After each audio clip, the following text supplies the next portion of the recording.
Appeal file করেছিলেন। এরই প্রেক্ষিতে 3 সদস্য বিশিষ্ট কমিটি গঠন করে দেওয়া হয়েছিল। কমিটি তাদেরকে ডেকেছিল, তাদের সামনে বক্তব্য উপস্থাপন করেছে এবং সকল ফ্যাক্ট ফাইন্ডিং কমিটির রিপোর্ট অনুযায়ী বিশ্ববিদ্যালয়ের ভিসিকে রিকমেন্ডেশন করে বলেছেন যে তার যে প্রার্থিতা বাতিল ছিল তা যেন বাতিল রাখা হয়। এই রিকমেন্ডেশনের ভিত্তিতে বিশ্ববিদ্যালয়ের ভিসি অর্থাৎ ডাকসুর যিনি প্রেসিডেন্ট, তিনি এই রিকমেন্ডেশনের ভিত্তিতে তার প্রার্থিতা বাতিল বহাল রাখেন। এই আদেশটিকে চ্যালেঞ্জ করেই তারা এখানে এসেছিলেন। তারা চেয়েছিলেন রুল, তার প্রার্থিতা ফিরিয়ে দেওয়ার জন্য, তাকে ব্যালট পেপার দেওয়ার জন্য এবং ভিপি পদে নির্বাচন যেন স্টে করা হয়, সেই জন্যই তারা চেয়েছিলেন।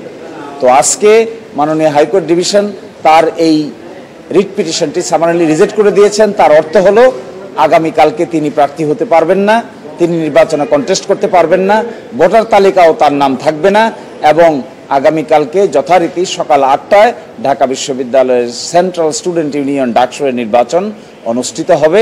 ইতোমধ্যে সকল প্রস্তুতি ঢাকা বিশ্ববিদ্যালয় সম্পন্ন করেছে।